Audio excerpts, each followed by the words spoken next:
திரு ஜுபேர் இருந்து ஆரம்பிக்கிறார். திரு ஜுபேர், கரூர் சம்பவத்துக்கு பிறகு ஏறக்குறைய கூட்டணி கொடிகள் இதெல்லாம் வந்து பேசிட்டாங்க, விஜய் வந்துருவாங்க அப்படின்ற ஒரு நம்பிக்கை அப்படின்றது அதிமுகவினரிடம் அரசியல் விமர்சகர்கள் கூட வைத்தாங்க. இது முற்று பெற்று விட்டதா, இல்லை எப்பவுமே இப்போ விஜயகாந்த் கூட கூட்டணி அமைக்கிறதுக்கு முதல் நாள் வரைக்கும் அதிமுக விமர்சிச்சு தான் இருந்தார். ஸோ இன்னும் வாய்ப்பு இருக்கா? விஜயனுடைய பேச்சு இந்த தீர்மானத்தை எப்படி பார்க்குறீங்க? இல்லை, பிள்ளையார் சொல்லிக்கு முற்றுப்புள்ளி வச்சிருக்கிறார். இவர் போட்ட அந்த பிள்ளையார் சொல்லிக்கு இன்னைக்கு விஜய் வந்து பொதுக்குழுவில் முற்றுப்புள்ளி வச்சிருக்கிறாரு. அந்த பொதுக்குழு வந்து இவங்களுக்காகவே கூட்டப்பட்டதா இருக்கு, அதிமுகவுக்கு மெசேஜ் சொல்றதுக்காகவே கூட்டப்பட்ட மாதிரி இருக்கு. நான் தான் முதலமைச்சர் வேட்பாளர் அப்படிங்கிறதுல உறுதியா இருக்கிறார். இதுல என்ன சிக்கல் வருதுன்னா, இனிமேல் அவர்கள் வந்து சேர்வதற்கான வாய்ப்புகள் மிக மிக குறைவு. என்ன அப்படின்னா, இவர் தலைமையில் வருகிறவர்களுக்கு கூட்டணியில் பங்கு அப்படின்னு ஒரு ஆஃபர் வைக்கிறாரு. அந்த பக்கம் பார்க்குறப்ப பார்த்தீங்கன்னா அது அந்த இதை க்ளோஸ் பண்ணி வச்சிருக்காங்க. நீங்கள் கூட கூட்டணி சேர்ந்தீங்கன்னா உங்களுக்கு ஷீட் ஷேரிங் பண்ணுவோம் தவிர ஆட்சி அதிகாரத்தில் பங்கு இல்லைங்கிறதுல அவங்க தெளிவாக இருக்கிறாங்க. இது வரைக்கும் அதிமுக தரப்புல இருந்து இல்ல, அது வெளிப்படையே இப்போ வரைக்கும் சொல்றாங்க. அவங்க அதிமுக பல நிர்வாகிகள் வந்து ஓப்பனாக சொல்லியிருக்காங்க, எங்களோடு வருகிறவருக்கு நாங்கள் ஆட்சி அதிகாரத்தில் வாங்க ஒரு சீனியர் கட்சி பாஜக கேட்கிறப்ப இல்லைன்னு மறுத்துறாங்க சார். ஆனா தாவேகாட்ட என்ன பேசுறாங்க, பல இடங்கள்ல மறுத்துருக்காங்க. அது ஒத்துக்கிறவும் மாட்டாங்க. அப்படிங்கும் போது ரெண்டு பக்கமுமே அந்த ஆப்ஷன் கிடையாது. விஜயை தலைமையை ஏற்றுக்கொண்டு அதிமுக வராது, விஜய்க்கு அமைச்சரவையில் பங்கு கொடுக்க மாட்டாங்க. ரெண்டுமே நடக்காது. ரெண்டுமே நடக்காத பட்சத்தில் அதிமுகவோடு கூட்டணிங்கிறது ஒரு முற்றுப்பட்டு விட்டுறது, அப்படித்தான் பார்க்கணும். ஒன்று அதிகபட்சம் போனால் ஒரு 3 மாதம், அதிகபட்சம் அதுக்கு அதிகபட்சமாக 4 மாதம். 4 மாதத்துக்குள்ளே தேர்தல் களத்துக்கு போய் ஆக வேண்டிய கட்டாயத்தில் இருக்காங்க. இந்த 4 மாதத்துக்குள்ளே ஒரு பெரிய மாற்றம்லாம் வர்றதுக்கு வாய்ப்பே இல்லை.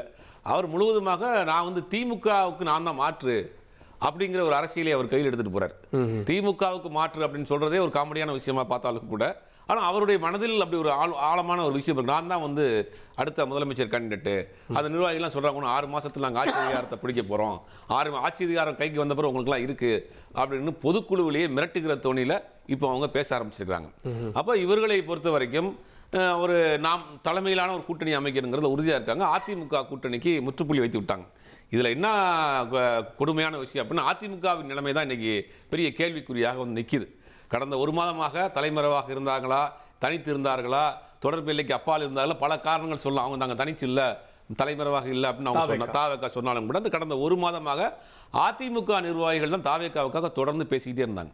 ஆனால் குறைந்தபட்சம் அந்த பொதுக்குழுவில் அவர்களுக்கு ஒரு நன்றியை கூட சொல்ல, கட்சி பேரை கூட சொல்ல வேண்டாம், எங்களுடைய இக்கட்டான காலத்தில் எங்களுக்காக தொடர்ந்து குரல் கொடுத்த அரசியல் கட்சிகளுக்கு ஒரு நன்றி அப்படின்னு கூட அவங்க சொல்லாமல் மறுத்திருக்கிறாங்க, தவிர்த்திருக்கிறாங்க.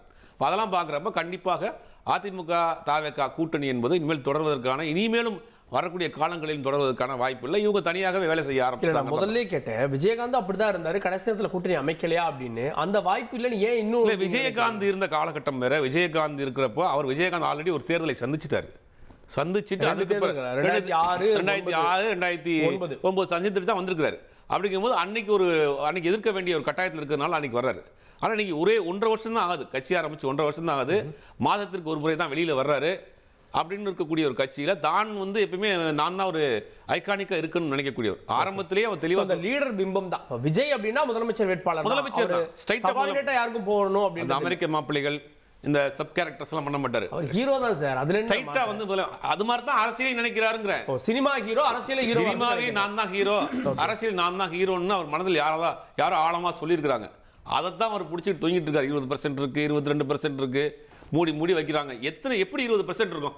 தமிழ்நாட்டு மக்கள் 20% இவருக்கு போட்டு போறதுக்கு திமுக விட பெட்டரா இருக்காரா? சிம்பிளான ஒரே கேள்வி. மக்கள் பிரச்சனையை நோக்கி வேற ஏதாவது பேச்சு இருக்கிறாரா? போராட்ட களத்தில் நின்று இருக்கிறாரா? வழக்கு வாங்கி இருக்கிறாரா? மக்களோட மக்களா களத்தில் இருக்கிறாரா? மாதம் ஒரு முறை வெளியில் வருவருக்கு 20% சொல்றதே இருக்காங்க. அதை தாண்டி விஜய்க்கான ஆதரவு பேஸ் இருக்கு. இதெல்லாம் ஒரு சினிமா ரசிகர் கூட்டம்ங்கிறது ஒரு சின்ன பிரிவு, அது மைனாரிட்டி விங்கு தான். அதுல விஜய்ங்கிற ஒரு நடிகருக்கு இருக்கக்கூடிய கூட்டம், விஜய்ங்கிற ரசிகருக்கு இருக்கக்கூடிய கூட்டம். அஜித் ரசிகர் விஜய் கோட்டு போடுவாங்களா?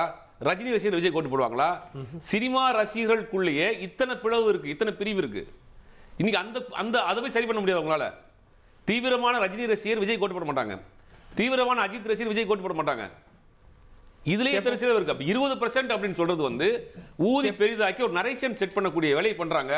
அதை விஜய் நம்புறாரு. ஓகே அதான் பாயிண்ட். ஓகே, கேட்போம். நம்முடைய தாவேக கூட்டணி கட்சியிலிருந்து விஜயாதன் வெளிப்பாட்டுடன் திரு முஸ்தபா அவர்கள் இணைந்திருக்கிற நிகழ்ச்சிக்கு அவரை வரவேற்கிறேன். திரும்ப வரேன் திரு முஸ்தபா. திரு பொங்கலூர் மணிகண்டன், தாவேக்காவுக்காக அதிமுக தான் குரல் கொடுத்தது, சட்டமன்றத்துக்குள்ளேயே குரல் கொடுத்தது. இந்த குரலுடைய பின்னணி கூட்டணின்னு முதலமைச்சர் விமர்சிச்சார். இன்னைக்கு கூட்டணி இல்லைன்றத வெளிப்படையா சொல்றாரா விஜய்?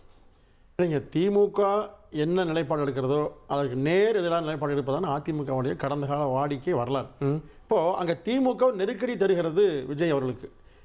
விஜய் அவர்கள் நடத்திய கூட்டத்தில் 41 பேர் இறந்து போகிறாங்க. அந்த இறந்து போனதுக்கு காரணமே திரு விஜய் என்று தான் குற்றம் சாட்டுகிறது திமுகவும் அவரை சார்ந்தவர்களும். எனவே அங்கே அதிமுக பொதுச் செயலாளர் தமிழ்நாடு அரசுடைய காவல்துறையும் தமிழ்நாடு அரசும் தான் அதுக்கு காரணமாக இருக்கிறது குற்றம் சாட்டுகிறார். அந்த அடிப்படையில் அது விஜய் ஆதரவு நினைக்கிறார். நீங்கள் இறந்து போனது நம்ம தமிழர் தான், நம்முடைய மக்கள் தான். எனவே யார் எங்கே பாதிக்கப்பட்டாலும் பக்கபலமாக நிற்பது என்பது ஒரு மரபாக இருக்க வேண்டும். அந்த மரபு அடிப்படையில் ஆதரவு இருந்தாங்க. இதில் எதிர்பார்ப்பும் இல்லை, ஏமாற்றம் இல்லை. நீங்க எதிர்பார்ப்பு இல்லைன்னு சொல்றீங்க. கொடிகளோடு வந்தாங்க, கூட்டணிக்கு பிள்ளையார் சூழிலாம் பேசிட்டு இல்ல எதிர்பார்ப்பு இல்லைன்னா எப்படி? இல்லை, அது சரிங்க. அதாவது திமுகவை வேண்டாம் என்று நினைக்கிறவர்கள், திமுக தோற்கடிக்கப்பட வேண்டும் என்று விரும்புவர்கள் ஓரணியில் சேர வேண்டும் என்பதால் கடந்த காலத்தில் யாராக இருந்தாலும் அதிமுக அழைக்குங்க. அப்போ அந்த அடிப்படையில் பாருங்க, அதாவது விஜய் அவர்கள் என்ன சொல்றாருங்க, திமுகவை மீட்டுக்கு அனுப்ப விஜய் பேசுறாரு, சொல்றாரு, அதுக்கான நிறைய குறை சொல்லி பேசுறாரு. அப்போ அந்த நிலைப்பாட்டோடு கொடியோடு வர்றாங்க. இவங்க எல்லாம் பிள்ளையார் சொல்லி போடுறாங்க சொல்றாரு. வேற இல்லை, கூட்டணிக்கு வந்துட்டான்லாம் சொல்லல. அதாவது திமுக வேண்டாம் என்று சொல்வதற்கு பிள்ளையார் சொல்லி போடப்படுகிறதுங்கிற அர்த்தம் தான் அது. அதனால இதில் எந்த அரசியல் உள்நோக்கம் கிடையாது. ஏன்னா இறந்தவர்களை வைத்து அரசியல் செய்ய வேண்டும் என்று அவசியம் அதிமுக நிச்சயமாக கிடையாது. அதிமுக நல்லெண்ணத்தின் அடிப்படையில் திரு விஜய் அவர்கள் மீது திமுக தாக்குதல் நடத்தி அவரை அழிக்க வேண்டும் என்ற நோக்கத்தில் செயல்படுவதை தாங்க முடியாது. நீங்க ஒரு ஆதரவு கரம் கொடுத்தீங்க, அந்த ஆதரவு கரத்துக்கு குறைஞ்சபட்சம் ஒரு நன்றியாக சொல்லியிருக்காங்க. அது வேண்டியது சார், அது வேண்டியது இல்லைங்க. நன்றி எதுக்காக? பாதிக்கப்பட்ட மக்களுக்கு குரல் எடுப்பதற்கு திரும்ப நன்றி எதுக்கு நமக்கு? நீங்க நன்றி சொல்லுவார் என்பதற்காகவெல்லாம் பண்ணல. நாளைக்கு இதே விடுதலை சிறுத்தைகளையோ அல்லது காங்கிரஸ்லையோ மதிமுகலையோ நடந்தா கூட இதே குரல் அதிமுக வருங்க. திமுக என்ன நடவடிக்கை எடுக்கிறதோ அதை நிச்சயமாக அதிமுக எதிர்க்கும். ஏன்னா நான் சொல்ல இதை கேட்கல. ஒரு பிரம்மாண்ட கட்சி வரப்போகுது அப்படின்னு சொன்னார் சில மாதங்களுக்கு. அப்ப அந்த பிரம்மாண்ட கட்சி இப்ப வரைக்கும் யாரு? தாவேக்கா இல்ல. அப்ப யாரு? பொறுத்திருந்து பாருங்க. அரசியல் அதான் சார். அரசியல் ஒவ்வொரு நாளும் முக்கியம். இன்னும் 3-4 மாதம் இருக்குது, பொறுத்திருந்து பாருங்க. 26 திமுக தோற்கடிக்கப்பட்டே தீரும், வேற சந்தேகமே இல்லை. ஏன்னா மக்களால் வெறுக்கப்பட்ட ஒரு ஆட்சி திமுக ஆட்சி. பிராக்டிகலா பேசுவோம். விஜய் அவருடைய பிம்பம் சினிமாவில் ஹீரோ, அரசியலே ஹீரோவா இருக்கணும், அதாவது முதலமைச்சரானு நினைக்கிறார்.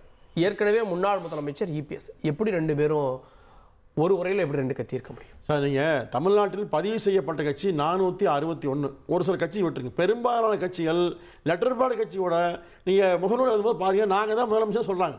முதலமைச்சர் என்று சொல்வது எல்லோருக்கும் ஆர்வம் உண்டு, ஆசை உண்டு, அது அவசியம் கூட, உரிமையும் உண்டு. ஏன்னா நான் கட்சி ஆரம்பிச்சு போட்டு நாங்கள் ஆட்சி வாங்க மாட்டாங்க, 10 சீட் கொடுத்தா வாங்கிட்டு போவோம், அவர் தான் முதலமைச்சர் சொல்ல முடியாதுங்க. எல்லா கட்சியும் அவரவரை தான் சொல்லுங்க, அது அவருடைய உரிமை, தப்ப தலையில்லை. ஆனால் பிராக்டிக்கலாக பார்த்தீங்கன்னா எது நடைமுறைக்கு சாத்தியமோ அந்த சாத்தியம் 2026 தேர்தல் நெருங்குற போது நிச்சயமாக மாறுதலுக்கு உட்பட்டதுதான். நீங்கள் அதை நீங்கள் இப்போதைக்கு ஏன் அப்படி சொன்னீங்க, அதெல்லாம் நீங்கள் அரசியல் அப்படி தான் இருக்குங்க. ஆனால் திமுக 2026 234 தோற்கடிக்கப்பட வேண்டும் என்பது எல்லாருடைய எண்ணமே. திமுகவை விரும்பாத எல்லாருடைய கருத்துமே அதுதான். அந்த கருத்து நிச்சயமாக இல்ல, அது ஆசையா வாய்ப்பா நீங்க சொல்றது? இல்ல, ஆசை வாய்ப்பு, ஆசை இல்லை. நீ ஒன்றும் இல்லை சார், அதாவது வாய்ப்பே இல்லை. தனியாக அதிமுக பிஜேபி நின்றாலும் கூட பெரும்பான்மை வெற்றி ஆட்சி அமைக்கும். ஆனாலும் கூட திமுக விருப்பம், அதிமுக விருப்பம் தெரியுங்களா? 2011 மாதிரி எதிர்கட்சி அந்தஸ்தை கூட பெறக்கூடாது. நிச்சயமாக ஸ்டாலினே தோற்கடிக்கப்பட வேண்டும் என்று நோக்கம்ங்க. அதற்கு எல்லோரும் நிச்சயமாக ஒன்று சேரக்கூடிய காலம் நிச்சயம் வருங்க. இல்ல, என்ன சூழல் இருக்குன்னு நான் கேட்கிறேன். மாதிரியான ஒரு சூழலுக்கு பிறகும் கூட விஜய் உறுதியா இருக்காரு, நான் அப்படிதான் தனித்துதான்ன்றது. கரூர்ல அவருக்கு யாரும் ஆதரவு தெரிவிக்கல, வெளிப்படை ஆதரவு தெரிவிச்சது நீங்க தான். அந்த நிகழ்வுக்கு பிறகும் அரசியல் மாற்றம் இல்லை அப்படின்றப்போ அதை எப்படி நீங்க நம்புறீங்க சார்? இந்த அரசியல்ல முழுமையா வெளிப்படையா அப்படியே சொல்ல முடியாது யாருமே. விஜயும் சொல்ல முடியாது, அதிமுகவும் சொல்லாது, எந்த கட்சியுமே சொல்லாது. ஆனா இறுதியில் ஒன்றும் இல்லை சார். நீ கமலஹாசன் எடுத்துக்கங்க. அதாவது கமலஹாசன் திமுக பக்கம் யாருக்கும் தெரியுமா? அவர் என்ன நோக்கம் பண்ணாரு? டார்ச் லைட் உடைச்சாரு, செந்தில் பாளையத்தை திட்டினாரு, குடும்பாட்சின்னு பேசினாரு, ஊழல் பேசினாரு. ஆனா எங்க போயிட்டாரு? அது வேறு. அரசியல் என்பது விசித்திரமான அரசியல் பொறுத்தவரை. பொறுத்திருந்து பாருங்க. திமுகவை வீழ்த்த வேண்டும் என்று சொன்னால் அதிமுக இல்லாமல் யாராலும் வீழ்த்த முடியாது. அது நீ மறுக்கலன்னு தெரியல. அதிமுக மட்டும்தான் திமுகவை வீழ்த்த முடியும். கட்டமைப்புள்ள கட்சி. நிச்சயமாக பொறுத்திருந்து பாருங்க.